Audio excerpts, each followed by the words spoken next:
안녕하십니까. 2018년 7월 10일 한국인공지능협회에서 주관하는 2018 국제인공지능대전 2일째의 오전 세션을 지금부터 시작하겠습니다. 궂은 날씨에도 불구하고 어려운 걸음을 해주신 귀빈 네 분께 진심으로 감사드립니다. 저희 2018 국제인공지능대전은 우리나라 최초의 인공지능 국제 엑스포입니다. 규모는 아담하지만 어제 1,600명의 박람회 관객이 부스 전시를 보면서 로봇이나 드론, AR, VR, 그리고 3D 프린팅 등을 흥미롭게 관람하시거나 인공지능 소프트웨어의 상용화 비즈니스를 보시면서 세상이 많이 변했구나. 우리나라 4차 산업혁명의 인공지능 비즈니스 활성화가 성큼 다가오겠구나 라고 생각하시면서 기본의 후속적인 창의적인 그리고 인공지능 비즈니스 모델을 가늠하고 가신 분들도 있으시리라 믿습니다. 또한 어제 이 자리에서는 의료진단, 인공지능을 활용한 의료진단, 그리고 신약개발, 인공지능 비즈니스 모델을 소개하는 우수한 세미나가 있었습니다. 우리나라 산업발전을 확인할 수 있어서 큰 호응도 얻었습니다. 오늘은 2일째 되는 날로서 오전 세션은 인공지능 비즈니스 대중화를 위한 정부와 지자체의 정책 방안이라는 주제로 개막을 해보려고 합니다. 안녕하세요. 제가 아마 오전에 첫 테이프를 끊는 것 같습니다. 그래서 제가 오늘 발제하는 부분은 사실 충분한 시간적인 여유가 없기 때문에 아마 많은 부분을 제가 전달드릴 수 있을지는 모르겠습니다만 타이틀은 비즈니스 연계된 개방형 AI 플랫폼이라는 의미로서 이제 발제를 하고자 합니다. 좀 전에 김병관 최고위원께서도 말씀하신 것처럼 국내 AI 기술에 대한 여러 가지 힘든 부분들 그리고 관련된 데이터들을 어떻게 활용하고 공개할 건가라는 부분을 먼저 공략해야 될 건가를 저희 이제 정부 출연기관 입장에서는 한번 보았습니다. 비즈니스 연계라는 게 시장 진입에 대한 여러 가지 부분도 있지만 공공 서비스라든가 어떤 국민들의 어떤 생활에 도움이 되고 해결할 수 있는 그런 공공 서비스 차원에서 AI를 비즈니스와 연계하는 방법은 없을까라는 측면에서 제가 한번 발제를 하는 부분입니다. 그래서 일단 경쟁력의 확보 측면에서는 인공지능에 대한 여러 가지 지능에 대한 인텔리전스의 범위는 상당히 넓지만 국내의 어떤 기술과 그간에 쌓아왔던 여러 가지 기술 어떤 역량을 봤을 때 언어지능과 시각지능, 음성지능도 포함되어 있죠. 그래서 보고 듣고 말하는 쪽에서의 어떤 인텔리전스에 한번 공략을 해보자라는 의미에서 언어지능과 시각지능을 일단 살펴봤습니다. 그래서 하나의 제품으로 나와 있는 부분, 언어지능은 아시겠지만 엑소브레인이라고 하는 내 엑소라는 뜻이 바깥이라는 뜻이죠. 내 몸 바깥에 있는 나의 뇌라는 의미의 엑소브레인이라는 언어지능 플랫폼이 있고요. 그 다음 시각지능은 이게 멀리 깊이 쳐다볼 수 있다는 해안이라는 의미로서 딥뷰라고 하는 플랫폼의 두 가지가 하나의 저희 경쟁력으로서 제시할 수 있는 모습입니다. 그래서 이제 엑소브레인이라는 플랫폼은 2013년도에 출발을 했고 그 다음에 나온 동생이죠. 딥뷰라는 시각지능은 2014년도에 출발을 했습니다. 그래서 각각 음성과 언어에 대한 어떤 지식 그리고 아시다시피 인간은 지식을 습득하는데 언어를 툴로서 사용하고 있고 그 많은 정보를 습득하는 거에 80% 이상을 눈으로 보기 때문에 그런 부분에서의 어떤 경쟁력을 산업 육성과 함께 고려해보자는 의미에서 이제 보았습니다. 그래서 엑소브레인은 슬라이드에 나와 있는 것처럼 자연의 질문을 의미를 이해하고 그 다음에 그것에 대해 Q&A입니다. 질의하고 답변하는 그런 형태에서 질의의 어떤 답변을 주므로 해서 사용자에게 어떤 전문 지식을 도움을 줄 수 있는 그런 모습입니다. 그런 의미에서 저희 엑소브레인이가 재작년 연말에 EBS 장학 퀴즈 대회에 왕중왕 학생하고 그 다음에 수능 만점 학생들 해서 경연을 벌린 바가 있습니다. 제일 가운데 있는 슬라이드 중에 가운데 있는 게 엑소브레인이죠. 510점을 맞았고요. 차석이 아마 360점 돼서 한 160점 이상 차이가 났었는데 현장에도 저가 있었습니다. 그런데 마음속으로는 이기면 어떨까 하지만 또 머릿속으로는 지면 또 어떨까, 또 머릿속으로는 지면 또 어떨까라는 아주 양면된 부분이 없진 않았습니다. 그래서 이런 엑소브레인을 저희가 공공 분야 쪽에 어떻게 적용할 건가.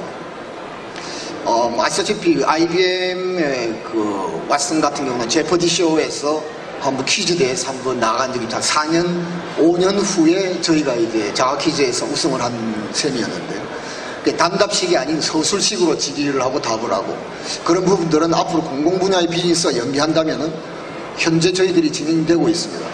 그래서 법률 쪽 국회 도서관과 현재 협약을 하고 있습니다. 그래서 국회 아마 장명 의원님도 아마 나중에 아마 내년쯤 되면 아마 저희 엑소브레인의 도움을 받으실 것 같은데 의원님들이 이제 해외에 있는 여러 의사록이라든가 국내 여러 가지 법안을 상정할 때 과거에 그런 법안이 있었는지 혹은 그런 어떤 법률을 만드는데 다른 어떤 참고 자료가 없을지를 엑소브레인에 물어보는 거예요. 그래서 그에 대한 질의응답식으로 해서 진흥형 법률 Q&A 서비스를 저희는 공공 서비스로서 이제 보고 있고요. 두 번째로는 특허청하고 저희가 협의하고 있는 게 있습니다.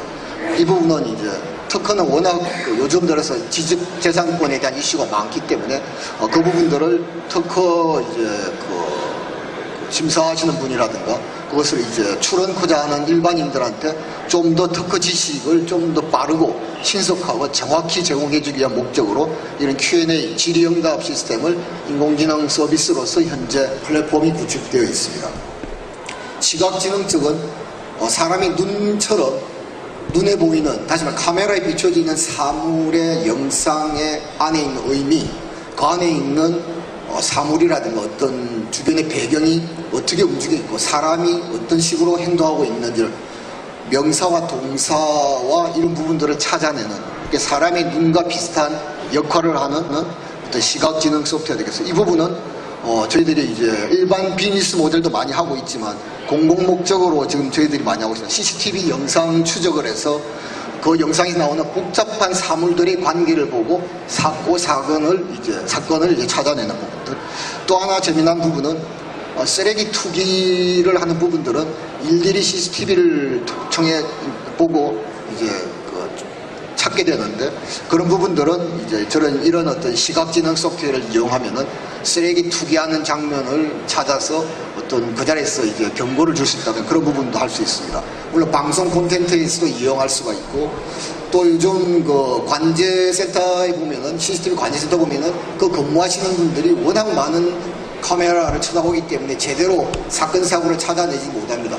또 별로 무의미한 영상조차도 계속 쳐다봐야 되겠네요. 그렇기 때문에 영상 전체 내용 중에 유의미한 영상만 볼 수 있는 그래서 구간을 분할하는 기술이나 이런 부분들이 시각지능 쪽에서는 많이 제공되고 있습니다.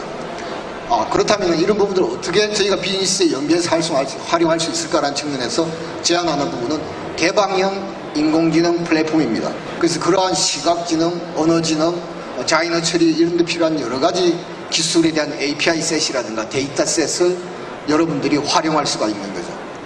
그렇게 해서 저희가 이제 마지막으로 제안하고자 하는 부분은 AI 오픈 API 데이터 서비스가 작년 10월 달에 오픈되었습니다. 이것은 이제 저희 애트리 내에서도 운영되고 있고 또 하나는 NIA 정보진흥원 쪽에서 하고 있는 AI 오픈 이노베이션 허브에서도 운영되고 있어요. 이 부분은 언어 처리와 음성 처리, 그 다음에 이제 기계학습용 데이터, 올 가을에는 시각지능을 위한 시각학습 데이터로서 의미 있는 학습된 데이터가 10만 장이 아마 공개될 거로 현재 되어 있고 현재로는 그 한국어 어휘라든가 문장을 분석하는 API 셋 14종이 현재 오픈되어 있고요. 그 다음에 관련되어 있는 여러 가지 기계학습 데이터가 한 12종이 오픈되어 있습니다.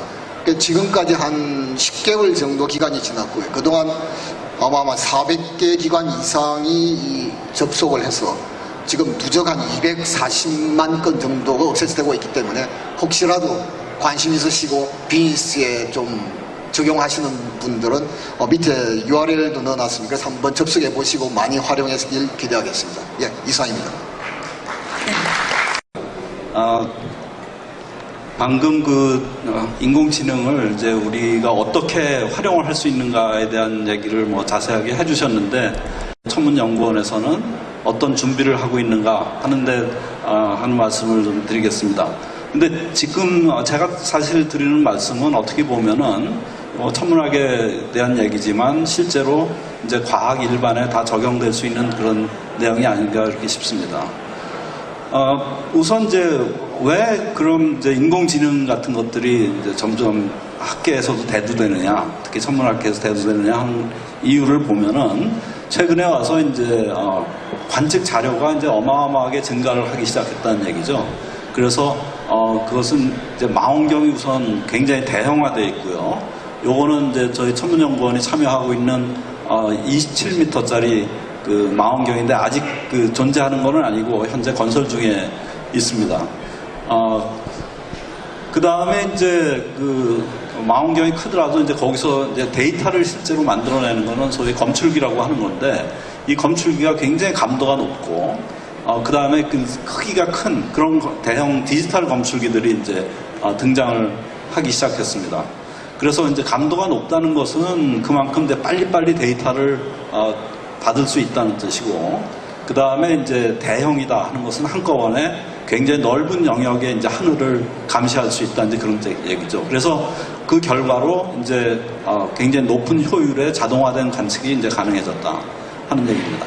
그 두 번째 그 패널에 보면은 여기 사람이 이제 뭔가를 들고 있는데 이게 사실 그 필터입니다. 사진을 찍기 위한 필터인데 필터가 이것만 나타나는 것은 그 밑에 있는 이제 검출기, 소위 여러분들 디지털 카메라에 CCD라는 것이 곧 달려 있는데 그 CCD의 크기가 이제 저만 나타나는 얘기죠. 저만한 크기라면은 제가 뭐 화소를 다 세보지는 않았습니다만 거의 1억 정도의 화소가 될 정도로 이제 화소가 굉장히 많습니다.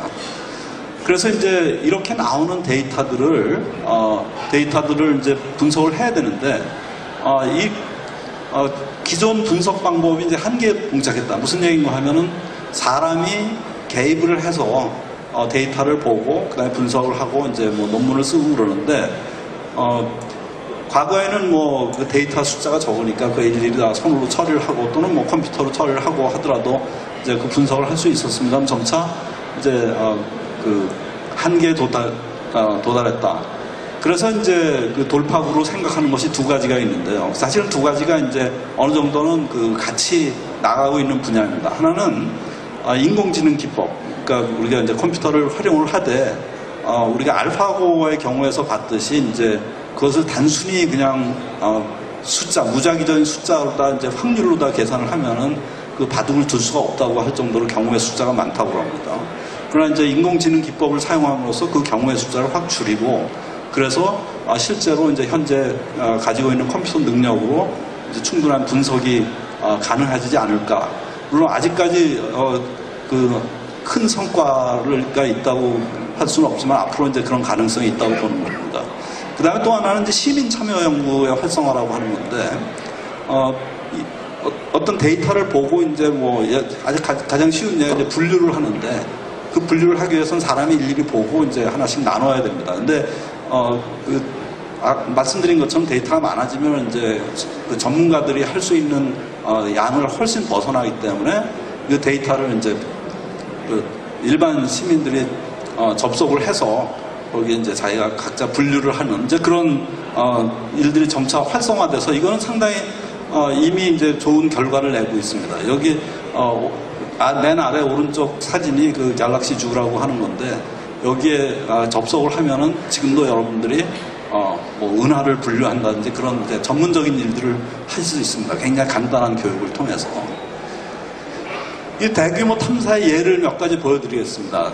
맨 위에 이제 슬로원 디지털 스카이 서베이라고 하는 건데 이거는 슬로원 파운데이션에서 이제 지원하는 프로그램으로 저 오른쪽에 있는 그림입니다. 망원경 자체는 2.5m인가 뭐 그렇게 큰 망원경이 아닙니다만은 저기에 이제 굉장히 좋은 검출기가 들어있고 그다음에 이제 중요한 포인트는 자동화된 관측을 한다는 겁니다. 사람이 거의 개입하지 않고 밤만 되면 저절로 문을 열고 이제 관측을 해서 지금까지 뭐 3억 5,700만 개의 천체가 관측됐다 그러는데 사실 저 숫자는 뭐 계속 늘어나는 거죠.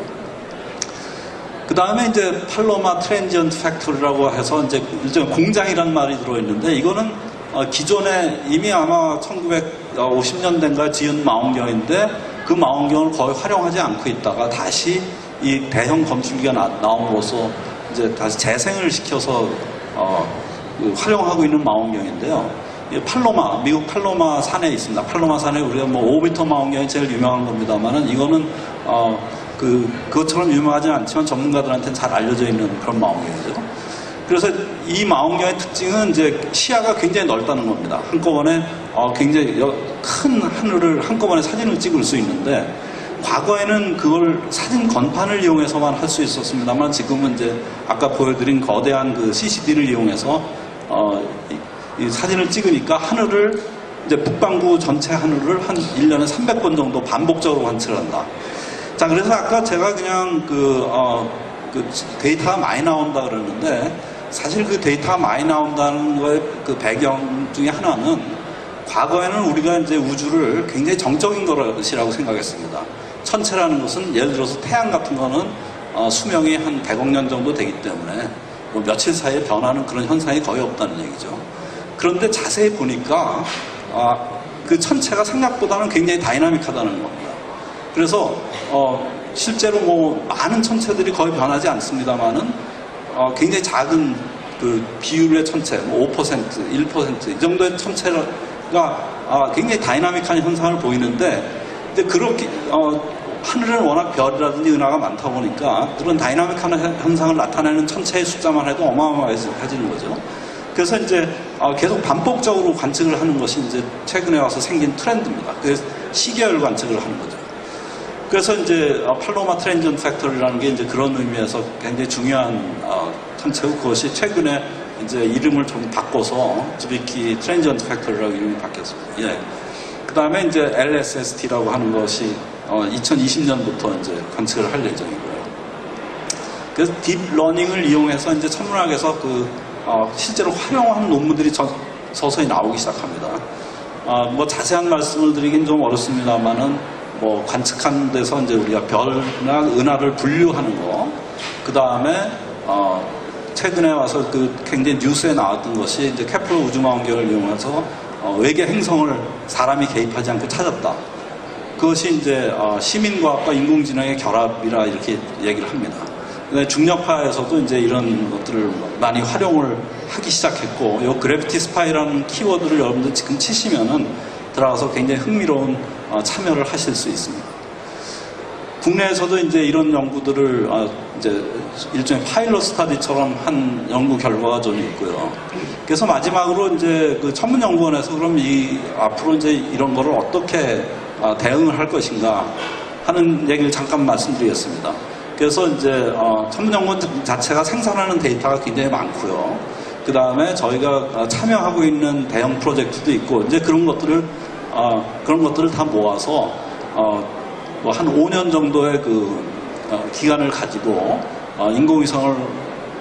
인공지능을 이용해서 이제 새로운 과학 발견을 하는 그런 프로젝트를 저희가 이제 현재 추진 중입니다. 예, 이상입니다. 네, 안녕하세요. 저는 한국문화정보원의 이현웅 원장입니다. 저희는 AI하고는 지금 앞에 발표하신 분들은 대부분 기술적인 말씀을 해주셨는데, 저는 뭐 AI 전문가도 아니고 저희가 AI를 하는 기관은 아닙니다. 문체부 소속 기관이고, 전국에 있는 모든 문화 데이터 정보를 모아서 기술 플랫폼, 데이터 플랫폼을 구축하고 정보 서비스를 하고 있는 공공기관입니다. 뭐 그런 거 외에도 뭐 다른 사업들 좀 하고 있는데, 일단 정보를 많이 모으다 보니까 그 정보를 기반해서 국민들에게 어떻게 서비스를 할 것인가를 고민을 하게 됩니다. 우리 소속 기관으로 보면 뭐 중앙박물관, 뭐 갤러리도 있고요. 뭐 전국의 모든 박물관들, 미술관들이, 도서관들이 다 관련이 있습니다. 이용하시는 이용자들의 뭐 이용 패턴과 또 이런 걸 이용해서 혹시 이제 그 서비스 할 수 있는 게 없는지를 고민하다 보니까 AI를 좀 접목하게 되는 것 같습니다.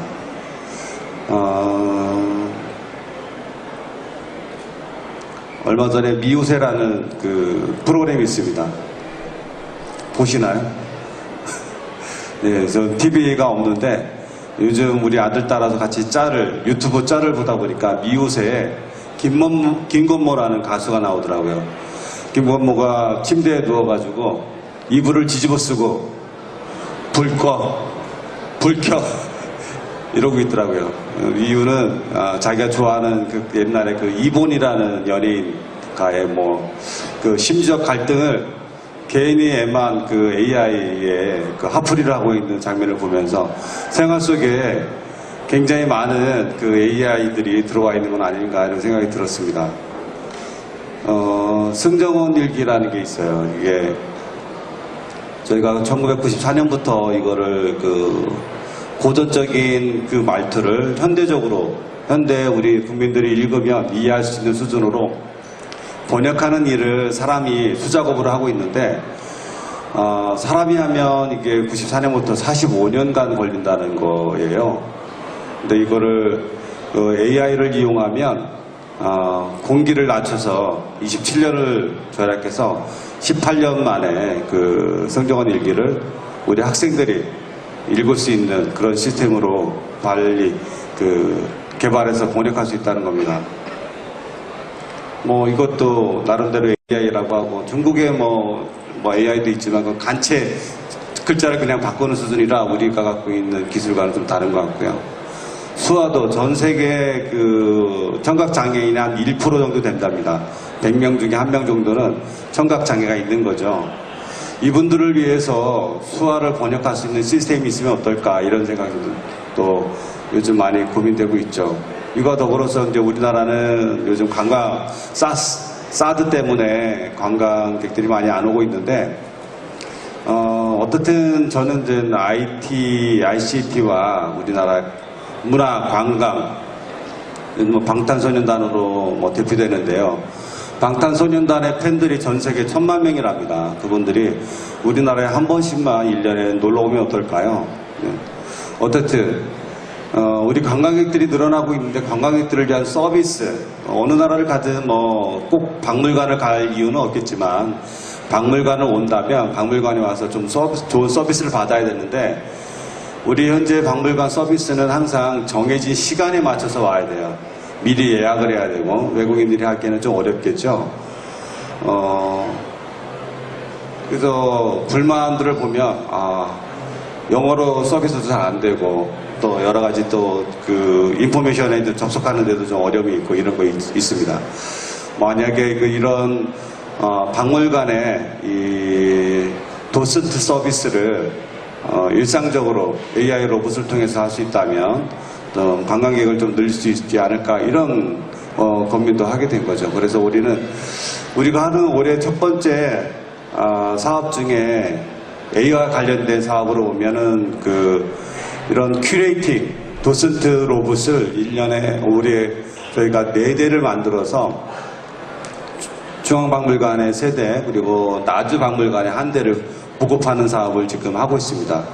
그래서 챗봇하고 그 로봇을 결합해서 국민들이 그리고 아이들이 좀 더 재밌게 이용할 수 있는 도서관 서비스를 해보겠다 이렇게 하고는 있죠.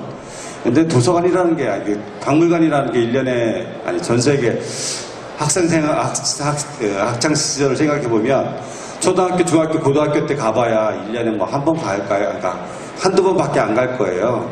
그래서 이게 챗봇 우리가 만드는 그런 AI 로봇이 있다면 한정된 박물관이라는 공간을 벗어나서 시골에도 로봇을 하나만 보내면 한 시대나 한 지역의 역사 유물을 그 로봇 하나로 다 설명이 되고 디스플레이가 되고 하는 이런 시스템이 됐으면 하는 생각을 가지고 박물관에만 국한되는 로봇을 고민하고 있지는 않습니다. 이런 고민을 저희가 하고 있습니다. 어쨌든 기술적인 건 잘 몰라요. 개념만 말씀을 드렸고요. 어쨌든 우리가 갖고 있는 우리나라의 건국 이념이 홍익인간입니다. 다 아시겠죠? 인간을 널리 이렇게 해야 되는데 현재 며칠 전에 한 2, 3일 전인가요? OECD의 연간 고용 보고서라는 게 있어요.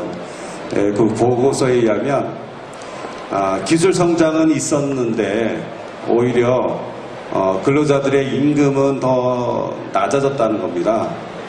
그러니까 기술은 발전하지만 전 세계 사람들의 삶의 질은 좀 낮아진 거다라고 얘기할 수 있지 않을까요? 우리가 로봇을 만들었을 때 이런 AI과 4차 산업 기반의 IoT, 클라우드, 빅데이터, 여러 가지 모바일, 여러 가지 기술을 이용해서 우리 생활을 편리하게 하는 것과 더불어서 우리 국민들이 모두 주머니에 경제적인 이득이 같이 나눠질 수 있는 시스템을 만들지 않으면 이런 노력들이 아무런 의미가 없지 않을까 이런 생각을 해봅니다. 그래서 이런 4차 산업혁명의 시대에 사회적 혁신, 사회적 개혁이 선행되어서 함께 논의되어야 된다는 생각을 갖고 있고요.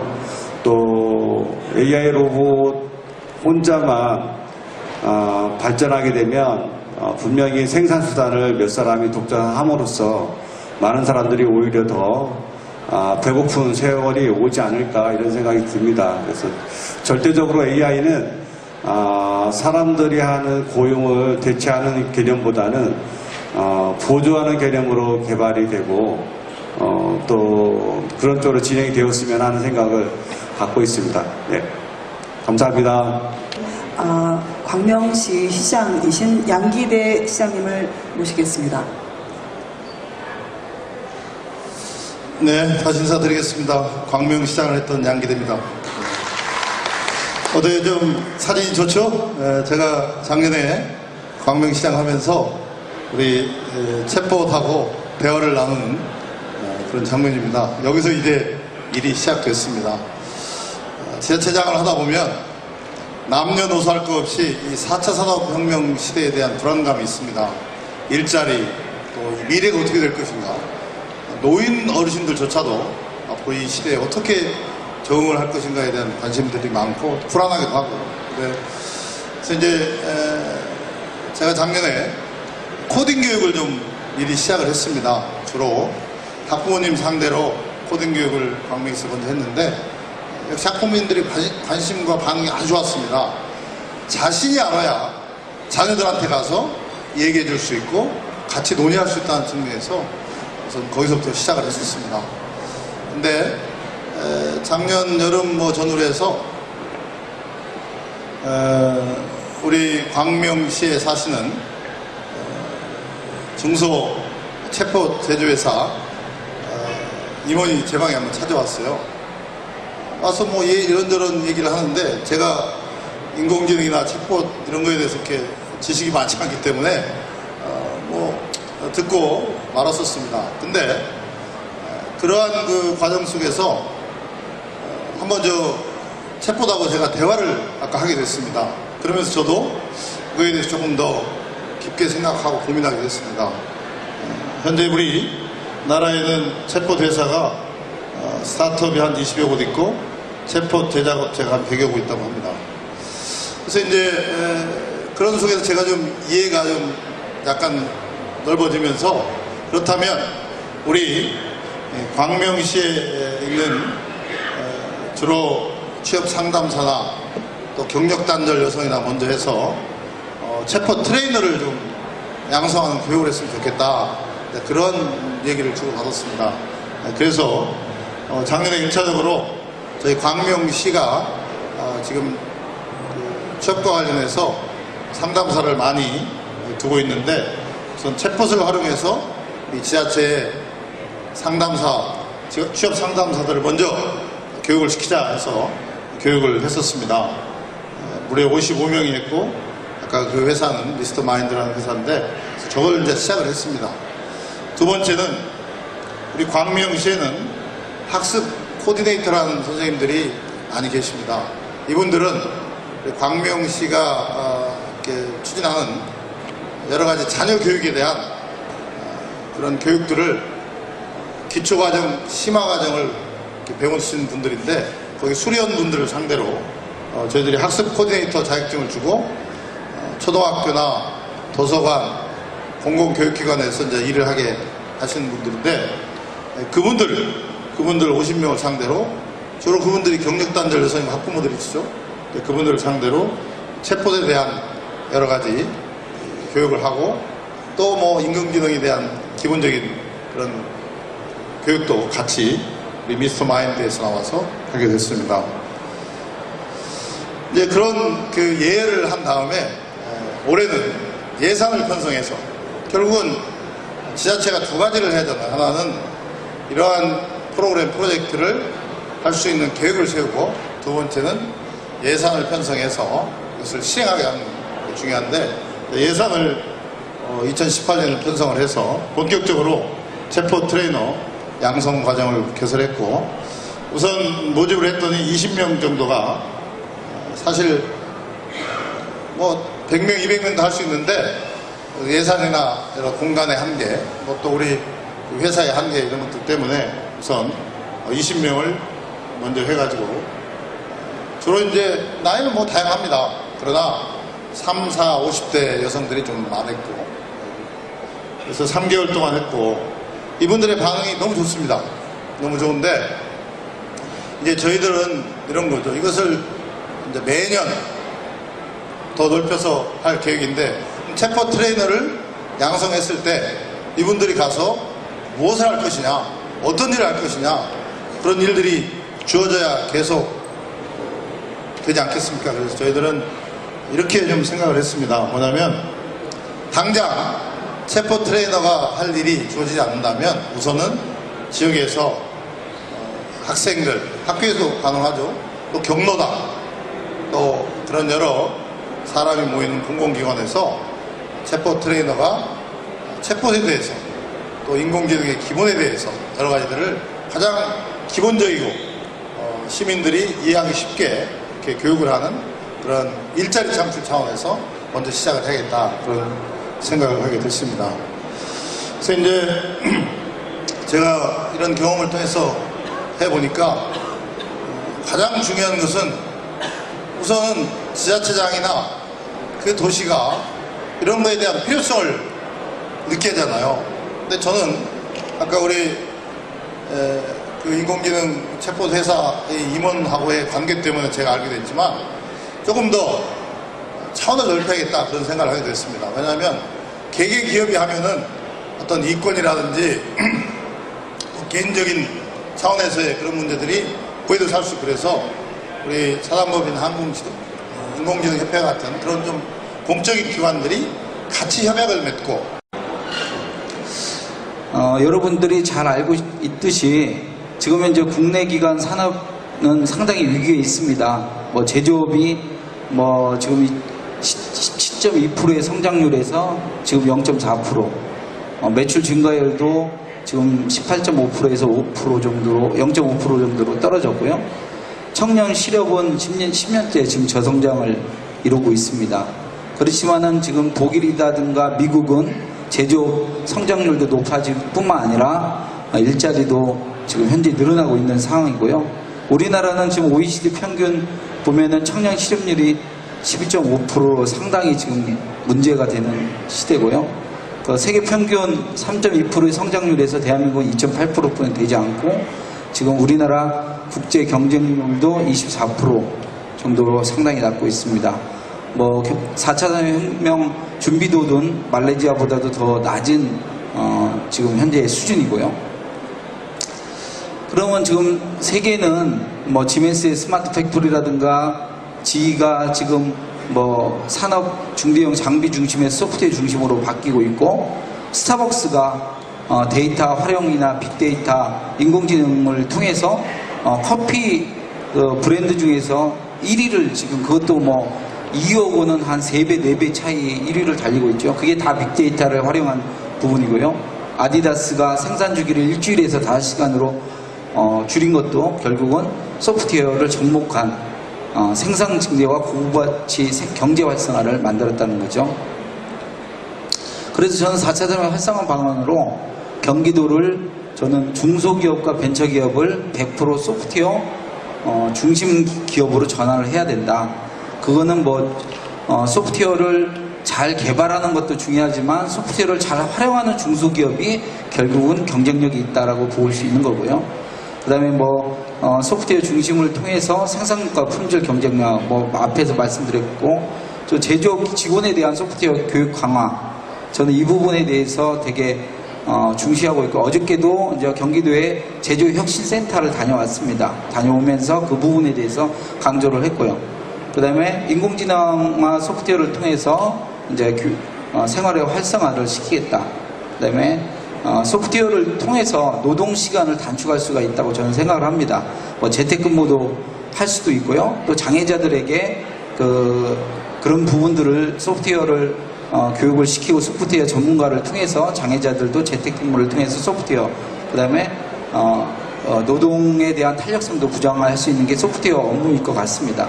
그래서 저는 이때까지 20년 넘도록 우리나라가 하드웨어와 그 다음에 인프라 중심으로 되어 있던 그 사회적 패러다임을 소프트웨어 중심으로 전환하고 바꾸지 않으면은 4차 산업혁명, 아까 우리 김병학 의원님이 얘기한 인공지능 전문가들 많지도 않고 4차 혁명 많이 붙들어도 결국은 이게 바뀌지 않다고 하면은 4차 혁명 시대를 끌어갈 수 없다고 생각합니다. 결국은 이제 규제에서인데요. 아까도 김병학 의원님도 말씀드렸죠. 4차 산업혁명은 제외된 요소가 결국은 규제 해소입니다. 규제가 많다 보니까 문제들이 많은데요. 이제 뒷장이 앞장이 이제 제가 마지막 장인데요.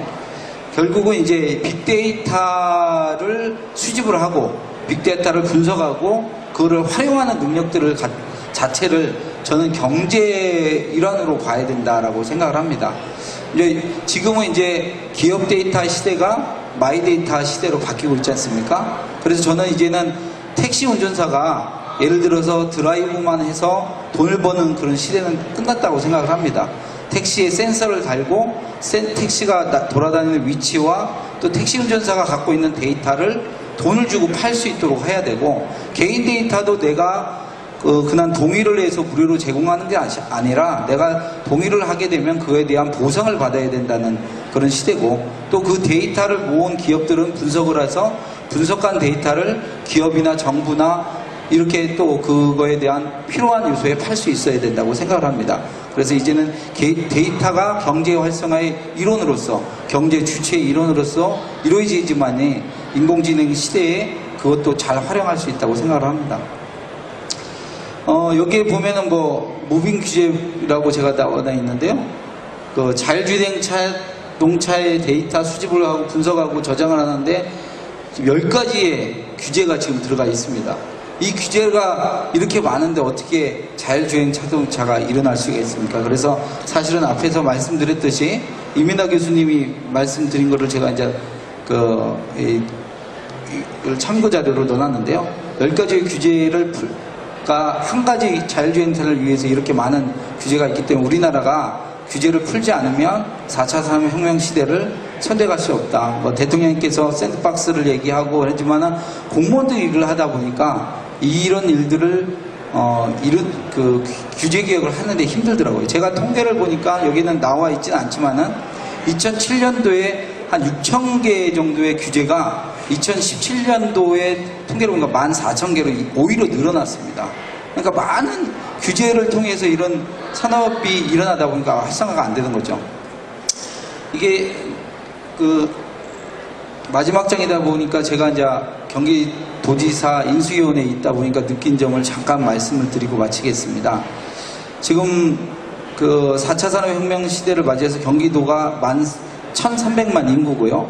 여러 가지 일들을 많이 하고 있습니다. 스마트 팩토리도 하고 있고, 스마트 시티도 하고 있고, 농업에 제가 직접 농업기술원에 가보고 원장을 만나보니까 스마트 팜도 하고 있고, 드론도 지금 화성에 활성화를 시켜서 드론의 어떤 특구도 지금 만들고 있고요. 로봇을 활용하고 있고. 근데 이제 저희들이 4차 특위 인수위원회가 주문한 거는 경기도의 모델을 좀 제대로 만들자.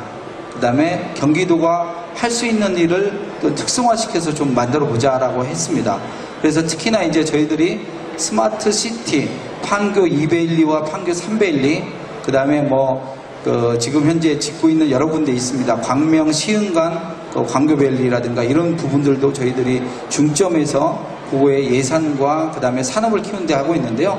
경기도는 지금 패러다임 중심을 그 중소기업 중심으로 바꿀 겁니다. 그래서 중소기업들이 정말 자기네들의 기술을 활성화시키고 그것들을 잘 이루어서 경제 활성화를 시킬 수 있도록 하고, 그 다음에 청년들에게 많은 기회를 주려고 노력을 하고 있습니다. 그래서 교육이라든가 여러 가지 면들을 저희들이 집중을 하고 있고요. 특히나 공무원들이 변화했기 때문에 공무원들에게 저희들이 4차 산업 관련된 전문 교육과 공무원들이 인식 변화를 시켜서 정말 4차 산업혁명 시대를 맞이해서 이거를 선도해 가지 않으면 우리나라가 세계에서 뒤떨어질 뿐만 아니라 또 경제 활성화도 못 시키고 청년 일자리나 청년들에게 기회를 줄 수가 없다라고 판단하기 때문에 그런 부분들에 대해서 노력을 할 것이고, 또 여러분들이 또 저에게 또 뭐 경기도에 사시는 분이나 사시 않은 분들이나 경기도가 잘 될 때 서울이나 대한민국이 잘 이루어지기 때문에 그런 아이디어를 주시면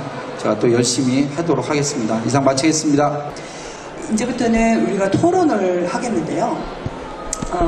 토론하시는 첫 번째 순서로는 한국과학기술정보연구원 그 키스디 R&D 투자분석 원동규 사업단장님이 먼저 시작을 하겠습니다. 네, 한국과학기술정보연구원에 근무하는 원동규라고 합니다.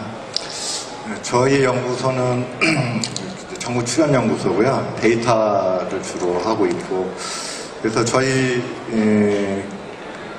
연구소에서 데이터를 많이 하기 때문에 일단 이제 애들이 같은 경우에는 이제 인공지능 기법을 개발하고 소프트웨어로 구현을 하는데, 저희는 주로 인공지능 기법을 도입을 해서 데이터 분석에 활용을 하고 있어요. 그래서 일단 저희 이제 아까도 여기 이제 저희 인공지능 얘기하면서 제일 많이 나온 단어가 4차 산업혁명입니다.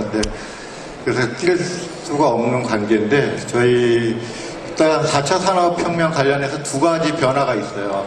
하나는 환경이 되게 불확실하다는 거고요. 기술이 불확실성이 있고, 그 다음에 새로운 패러다임의 변화에서 그 새로운 기술이라든가 이런 것들이 사회적 수용성이 굉장히 적습니다. 그래서 이걸로 따지면 지금 저 위에서 보면 도표 4번에 해당되는 게 기술의 불확실성도 높고 사회적 수용성도 높은, 요것이 바로 이제 4차 산업혁명의 이제 기본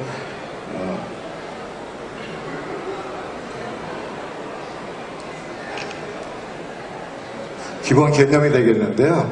그래서 이거를 따라서 이걸 특성을 따져보면 이제 크게 이제 불확실하다는 거, 그 다음에 리스크가 발생했다라는 거. 리스크하고 불확실성은 비슷한 말 같지만, 리스크는 확률적으로 지진이 일어날 것이다라는 것을 알아요. 근데 확률적으로 아는 거죠. 굉장히 이게 확률적으로 굉장히 퍼센테이지가 낮다라는 일어나기는 하는데 확률적인 개념이고요. 이제 불확실성은 뭐가 일어날지 모르는 개념입니다. 그 다음에 이제 저희가 4차 산업혁명하면 그것이 AI를 통해서 스마트화됐다라는 거고요. 그 다음에 이 4차 산업혁명 관련 기술들 보면 AI, IoT 뭐 이런 것들을 보면 되게 장기적이에요. 이게 장기적인 옛날 뭐 기계기술이라든지 화공 이런 것 같이 장기간 그 국가의 성장을 먹여주는 그런 것이 아니라 굉장히 기법적으로 장기적인 혁신을 합니다. 그래서 그런 장기적인 혁신과 다른 기술과의 융합을 통해서 이제 창의력을 일으키게 되는데요. 이제 대응 방안 관련해서 이제 뭐 위에 통찰력, 대응력, 검증, 창의력 이런 것들이 있는데요.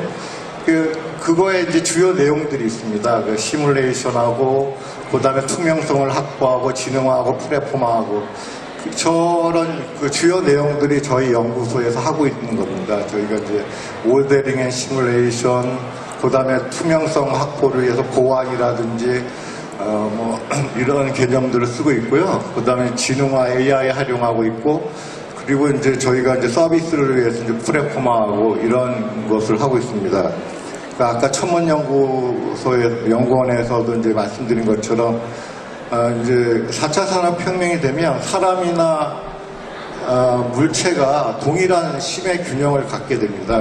그러다 보니까 일단은 옛날에는 사람이 주체고 물질이 객체였는데 이제 다 객체화가 돼서 굉장히 복잡해지고 그것이 다시 또 연구의 대상이 되기 때문에 이제 빅데이터라든가 이런 것들을 하고 되는데요.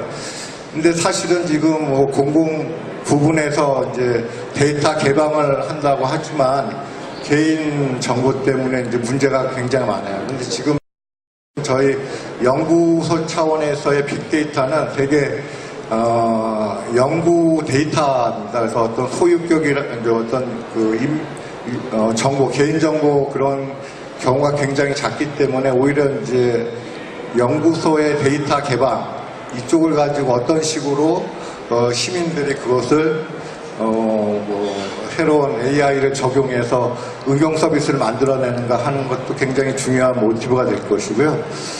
지금 이제 제가 하고 이제 R&D 투자사업단이라고 해서 이제 저희가 작년에 세워졌는데 지금 저희가 혁신본부, 과학기술본부 내 혁신본부가 있습니다.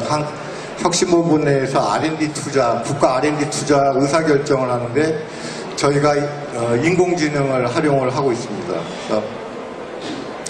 그래서 인공지능이라는 게 여기 위에 보면 투명성 확보라는 개념도 있는데 사람이 이제 저희가 R&D를 선택을 할 때 그 해당 분야의 전문가들이 요거는 내년도 사업에 투자를 하자 이렇게 했던 것이 이제 위원회 제도 이런 것들입니다. 근데 사람이 하다 보니까 되게 주관성이 높아지는데 저희가 지금 하고 있는 사업은 데이터를 기반으로 해서 그것을 인공지능 기법이라든지 뭐 딥러닝 기법을 사용을 해서 거기서 키워드를 뽑아내고 매칭을 해서 기술을 만들어내고 그 기술이 어떤 산업하고 연관이 되어 있는지 이 산업은 육성을 하려면 얼마나 인력이 필요한지 그리고 이것과 관련된 규제를 어떤 식으로 풀어야 될지 하는 것들을 지금 매칭을 하는 시스템으로 내년도 사업도 그런 식으로 뽑았습니다. 그래서 이제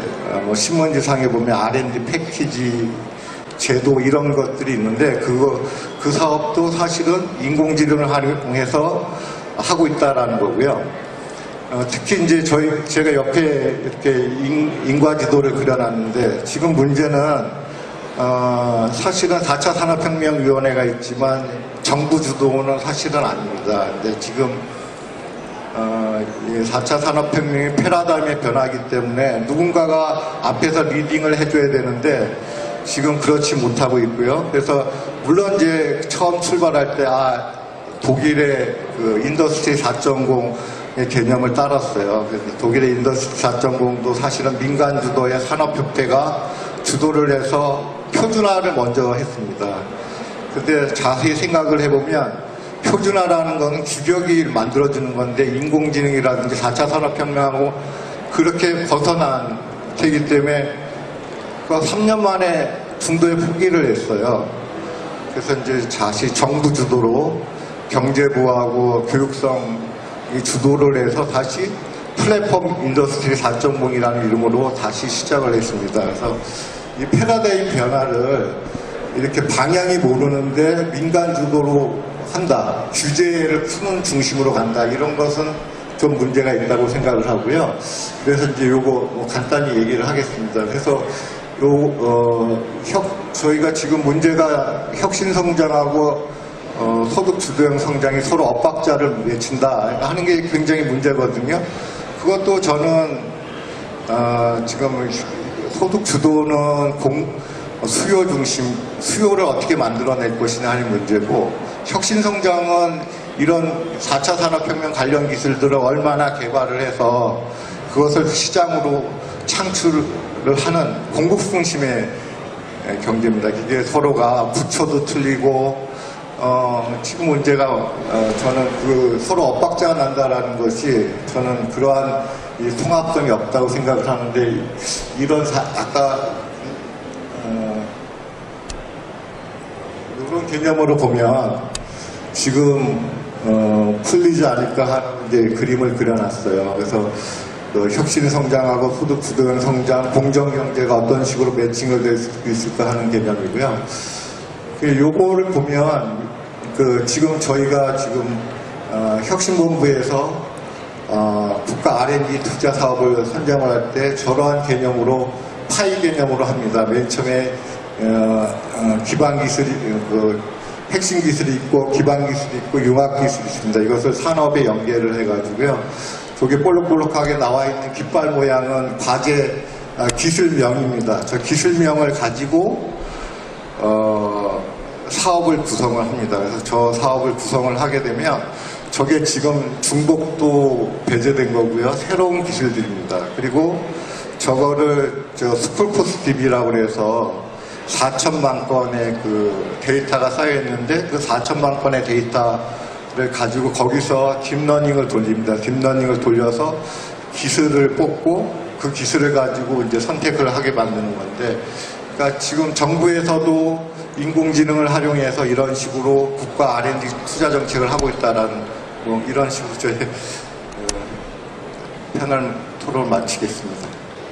우리가 과학 공상으로만 생각했던 마블 엔터테인먼트랑 코믹스의 어벤져스 이런 부분들이 세계 90억 달러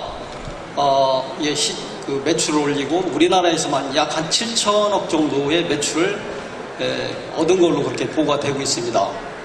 그러니까 이런 부분들이 예전에는 과학에 근거한 공상이었는데 이제는 그런 지능이라든가 가상현실, 시공간 이동, 그런 히어리오 이런 콘텐츠들을 만들면서 현실화가 되고 있는 것 같습니다.